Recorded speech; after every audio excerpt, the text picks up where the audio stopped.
So with that, I'll turn it over to you, Sam, and she'll spend about 10 minutes in the product, and then we'll come back for our discussion. Yeah, you bet.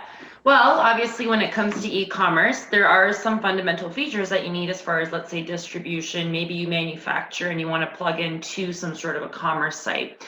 We are going to cover off a few things at a very, very high level today. And the first thing I want to start with is Acumatica is true cloud. So we are accessing this through a web interface. It is programmed in HTML5 from the ground up. There is no web converters, there's no software installations, there's no VPNs, there's no remote desktops. That is so 2010. We're using relevant and current technology because that is the way the industry is going. As far as, accessing the system, accessing it, you hit the URL, you log in appropriately with your username and password, and you're, upon logging in, seeing in this particular instance a nice, beautiful customer dashboard. We're going to get into the dashboards here in a second, but a couple things I want to cover off. Of course, it is a multi-company environment, so you're able to easily access environments by toggling between companies, divisions, branches, things like that. And of course, it is multi-currency as well, very standard. And you'll see a lot of menu options here on the left-hand side. And this is because I'm logged in as the admin user, but Acumatica is role-based. So you will only see things like Hillary mentioned that are specific to your particular role. If your job is solely to enter a timesheet, that is all you're going to have access to. And this is one of the best things about Acumatica as far as scalability goes. Because it's an unlimited user platform, we are able to provide our customers with the ability to empower every single person to use the system and not have to worry about those licensing costs, right? Because when we're talking about having somebody just enter a timesheet and having to pay a full license or whatever licensing structure from a vendor, and maybe it's very expensive in comparison to something else, it becomes sort of a daunting process. So we eliminate that island of automation and we basically empower the entire organization to use the system from top to bottom. So it is role-based, but I am logged in as the admin, so you can specify which one wants to be used, which users has access to what at any given time.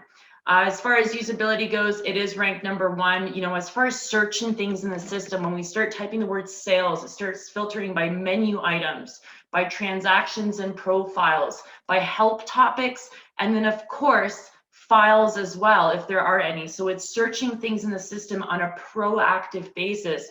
If you modify this, it's going to continue to filter and vet all of that information. And this is system-wide, very, very powerful stuff when it comes back to the usability feature, right? There's a reason why we have the best emotional footprint. Users are able to customize their favorites. They're able to navigate through the system in so many different ways that is particular to them. So it is very compelling as far as usability goes. One of the dashboards here that we have, just as a quick example, is a customer view, right? So a lot of people want this sort of a dashboard where they can see everything from a high level view. Here we have our customers, overall view. But if we want to search by a specific customer, we simply specify the customer we'd like to search for, and we have that customer specific information. So you're able to easily configure these. If you want to add information, remove information, you're able to report on it as long as it's documented in the system. So it's very, very powerful. But dashboards exist in a couple of different areas. A lot of people think that dashboards are just for those high level users, and they're so not, because dashboards can be used as far as shipping clerks go. When people log in, a lot of our customers have these big TVs in their warehouses showing what orders are going to ship. So everyone sort of knows what's going on. That way you never miss an order. And in today's commerce example, we'll see this order appear in the picking and packing aspect. And once it's finished, it's going to go into the AR clerk dashboard. So there's no walking papers down the hall from shipping to, and receiving or whatever down to accounting and trying to lose these papers, or there's no shipping documents sitting on the floor or invoices being missed. There is no ability to do that at all because everything's fully integrated. So to start, we have 7 orders to invoice here, and this is going to translate to 8 as soon as we're done fulfilling your commerce transaction. So let's go see what our website looks like. This is our new sort of Shopify website that we've created. It's fully integrated with the Acumatica Commerce Edition. And if we go to the Commerce Edition, it has this nice, again, beautiful dashboard that's showing top products, trending products, weekly counts, syncs, anything that's failed. It's going to tell you ahead of time so you don't have to go look for that information. So when we talk about the website. This is our store. So we sell a lot of things. We sell laptops, we sell, enclosures, we sell everything. Obviously, this is a demo system, so let's take this with a grain of salt. But we're going to go ahead and look at this item today, the Acer laptop computer. And this is coming directly from our system. So here we can see the image of the item and the description and the price, all which is pulling from the Acumatica system. And when we go back into the Acumatica system and we click on this item, we're able to see the particular stock item related information, but we're also able to see the picture, and this is pulling from the profile. And when we get to the description aspect, this description is flowing directly into here. And if I change it, which is exactly what I'm going to do right now, I'll just make it red. It will reflect on the commerce site, and I'll show that once we're completed the transaction. So now we're going to go ahead and purchase this item. So I'm going to click buy it now, and I'm going to fulfill this transaction and show you how this relates directly back into the Commerce Edition.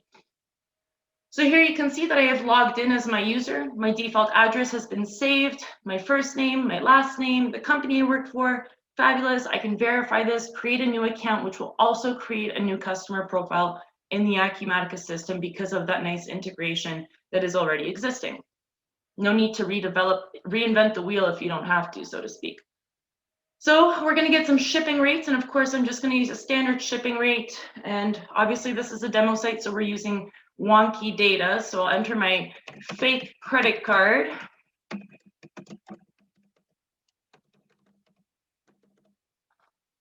I'm going to say it's the same as my billing address as well, and as my shipping address, and I'll go ahead and complete this transaction. Now, what this is going to do is it's going to tell Acumatica that I have just purchased something. It's going to tie back to my customer profile that's already been created, and I'll show you all of those audit trails and that visibility of how it exists in the system. Perfect. I have completed my transaction. I see the address and it's going there. I can track my information at this point, and this is all Shopify specific. So that's great. But the one thing I did want to go back to is, remember when we changed that item? Let's go take a look at it.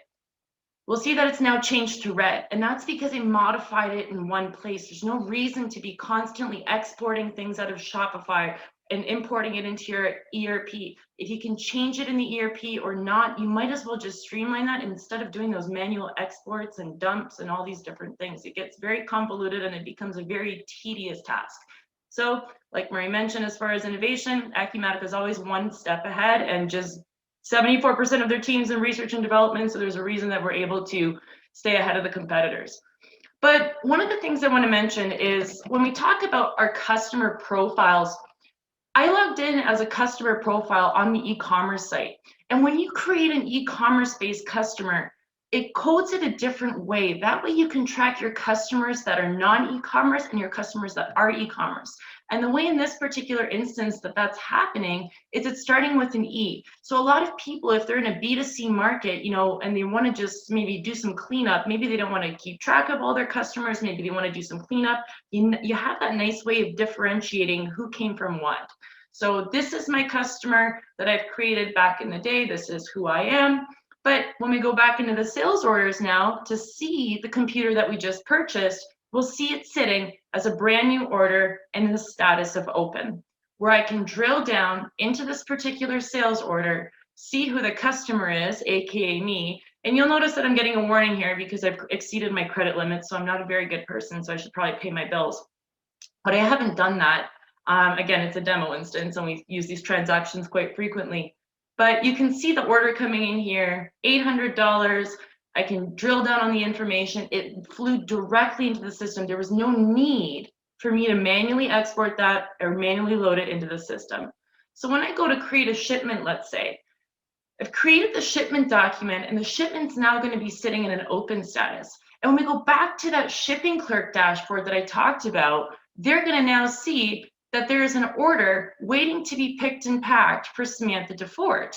This is the order that I just created, at which point I'm able to click on this order. And if I'm in the shipping in the warehouse and I'm working and I want to go pick it, I take this order. And now that I've, let's say, shipped it out the door, once that whole transaction is gone, I'm going to confirm this shipment.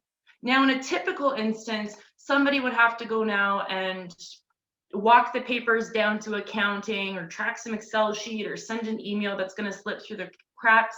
But to wrap this presentation up here really quickly is, remember that AR Clerk dashboard? It changed to 8 now, and there's a reason, because we sent out that shipment, we confirmed that shipment, and Samantha DeForge's invoice is now ready to be received. This is just a really quick example, and it's commerce specific, but how the workflows in Acumatica work and how compelling they are. You know, you can take these to a next step, approval processes, 3-step approval processes, whatever might be specific to your business. This is all a great presentation on how, or a great representation, I don't want to give myself that much credit, but it gives you a really good idea of how these workflows and processes can really help your business be automated and really help you save money and make more money, because you're not missing to, let's say, invoice a transaction, or you're missing shipments, and your customer experience goes up. And that's all from me today, folks.